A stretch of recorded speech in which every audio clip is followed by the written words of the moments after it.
Hey Zen fam. So, I was away this weekend, having fun with the family, just trying not to be too much on social media and stuff, just unplugging.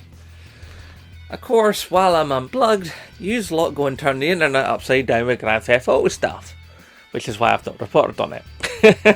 I can't leave you a lot alone for 5 minutes, can I? No. Anyway, so on the car journey back, I kind of got to thinking, I let my mind have a wee dance.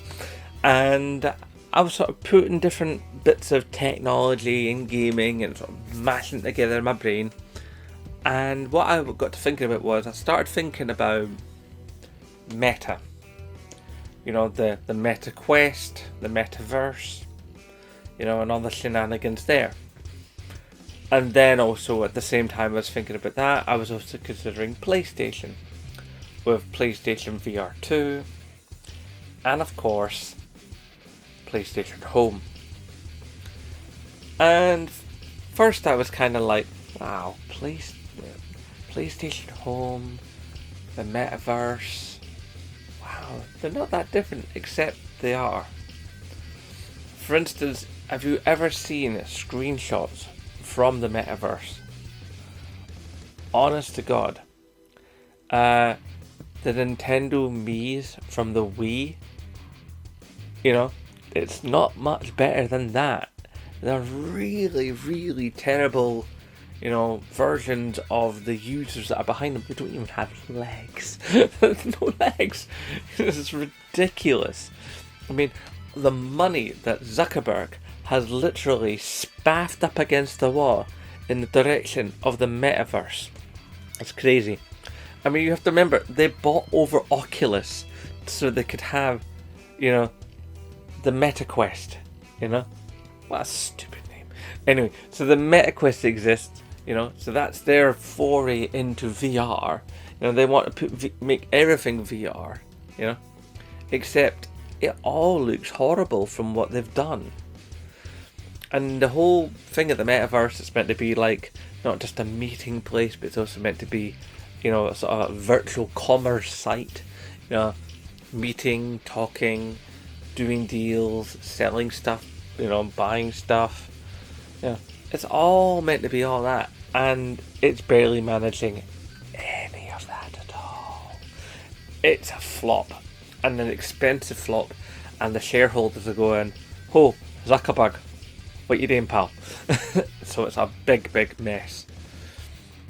And then I also started thinking about, PlayStation's done this before and they did it really, really well. Way back in the days of PS3, we had PlayStation Home. And there are a lot of us out here that still loved Home and would love to have it back. And every once in a while, there's another story about how Sony's keeping the rights going for Home. And, it could come back. And these stories floated all throughout the PlayStation 4 and especially during the PSVR times. It's like, is Home going to come back? Are we going to be able to run around in Home Square with our VR helmets? Oh my god. Never transpired. But now might be the perfect time, or at least when PlayStation VR comes out. Allow me to explain. Okay?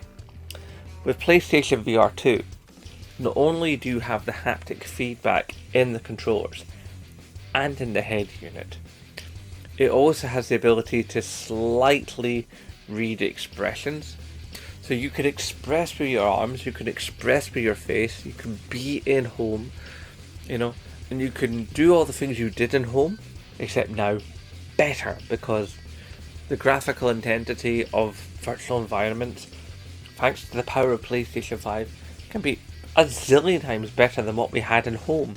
And Home, bear in mind that was PS3. And yet the PS3 version of Home looks better than both the Metaverse and Second Life combined. I know it's out now. A lot of the younger ones in the Zen fam are there going, Zen block? What's Second Life? Second Life, for the younger members out there, was basically, it was on PC, it wasn't virtual reality, it was third person camera perspective, and basically you'd make an avatar And you'd wander these various digital realms, talking to people. You could make objects, sell the objects, share the objects. That could be everything from in-game objet d'art, like, you know, adornments for your personal space, vehicles to ride around in, wings to fly with, you know, or even the spaces you inhabited. Everything was makeable, remixable. It was kind of some of the early ideas that made up Dreams on PlayStation kind of also happened in Second Life.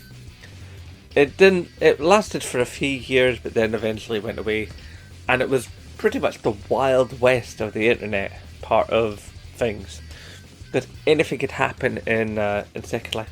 People even met and married in Second Life, and some people even got married because of Second Life. So they married in the game, and then they married in real life. Things got wild there for a few years. Very interesting times. And it was always the darling of BBC News' technological reporting. It was like, oh, this thing's happening in Second Life. Ooh, we're BBC, blah, blah, blah, blah. But with Home was something else. I mean, you could go around, you could play games with people, you could just have a talk with people. You had an apartment that was all yours, you could decorate how you wanted. You would go around and you would earn things, or you could even buy things from the PlayStation Store inside the game to adorn your apartment. And I think this is where things could get interesting. I think there's a lot of scope that could be had with PlayStation Home 2.0, with PSVR 2 on PlayStation 5. Okay, we take all that lovely power, all that previous experience, we blend it all together. First of all, you know, you could have obviously greater graphical intensity. You could have a fully realized virtual hangout space. You could just chill with your pals, you know, and you could have real conversations, you know, instead of just text or just voice. You know, you could actually be there in a fully realized virtual form, talking to your pals who are in fully realized virtual forms as well. Now, they could look pretty much how they look in life, depending on how good the character editor is. I hope it'd be really, really good. It needs to be. Or you could be something as silly as a giant purple banana on spring legs. Who knows, you know? You could be a slime, you know, from one of those JRPGs. I forget the title of, you know, the wee blue slime thing with the sort of whipped up head. Aye, you know the thing.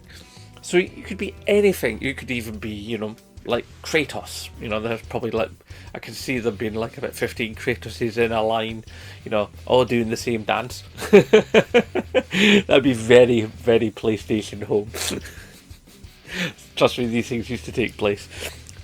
But yeah, it could be a really interesting environment. And one thing is, it could also serve as, right? Remember how we talked before, how there was all this talk before about PlayStation Stars, and you're going to get these digital goods? Where are you going to put them? Put them in your apartment and home. Yes, PlayStation Home could be the place to show off your Stars adornment. And considering one of the original points of PlayStation Home was meant to have a trophy cabinet for your trophies, because trophies started on PS3, but this functionality never came to Home. So if you have an apartment in Home which has one place, you know, like, you can set it up however you want, but you have a part you set up for all your trophies, all there, you know, and then you have another part of your apartment that's set up, you know, for like all the digital objet d'art you've picked up through PlayStation Stars, you know, and then you've got other parts of the apartment which are like got pictures and other statues and stuff and things you've earned and or bought inside PlayStation Home 2.0. Then you could have another part of the apartment separate from the door that takes you out into the main home square, you know, the meeting place of all of Home. You could have a separate door or portal or whatever, depending how you want to design it, how you want to have it, where you go through it, and you're in a portal that basically has all your PSVR 2 titles represented. And you literally just walk into the title to start the game. How much fun does that sound? You no longer have to muck around with loading screens. It basically becomes like a launcher, you know? You don't have to go through the box of shame and all that stuff. And you're already in your VR headset. So you're already calibrated and you've got your VR legs, you know, your lenses are unfogged because you've been wearing it for a few minutes. You know, you're already in that VR mindset. And it could even be the case that you could use this to jump back and forward between VR games, you know? Especially if Sony would finally get it together and, you know, have that whole game switching thing that we got on the Microsoft system. That would be amazing.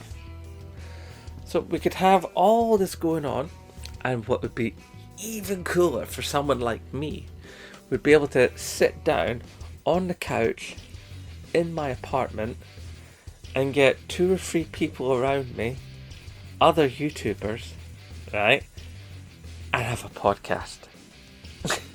How dope would that be? And even better if I could set up like a virtual camera in the apartment, pointed at the couch, and then I basically capture that footage and put that out as a podcast on this channel. I would love that. That would be amazing. Yeah? I mean, obviously you'd have to keep it like, you know, within 60 minutes because you can only record like 59 minutes and 59 seconds worth of footage on the inbuilt capture facility on PlayStation 5, much like it was on PlayStation 4. But within an hour you can have a damn good conversation. And I think with the idea of everybody being virtual and being there, regardless of where they are on the planet, could make for a very, very interesting flow to the discussion. I think because people would have the anonymity of not being there, but have the expressive nature of being a VR persona, I think could really add something to the podcast format. And if somebody does it, I thought of it first. I said it here on YouTube. Copyright pending. But, you know, maybe I'm being pie in the sky. Maybe I'm just thinking too far outside the box. If I am, please, typey down below. Let Zenbloke know what you think. And while we're on the notion of community action, do please remember, I need your votes for YouTuber of the Year. That link will be in the description. And Zen fam, you need to get on it because Dark Yuli community needs a YouTuber with less than 400 subscribers. He's kicking your bum, guys. You need to come together as a community and show them your power. Get the votes in. Write my name in the comment section of that video that I'm going to link. Now let's together do this. And maybe the Zenbloke channel can win YouTuber of the Month. And then I can put forward 5 guys and maybe, just maybe, win YouTuber of the Year. And then this channel can host the YouTuber of the Month competition. How special would that be? I mean, that'd be a serious boon in the cap of this channel. But that's all for the future, I think. Let's just concentrate on the here and now. Get typing in that comment section, guys. I'll see you in the next one. Look after each other out there. Hashtag support Scottish YouTubers. And of course, as always, aye, nae bother.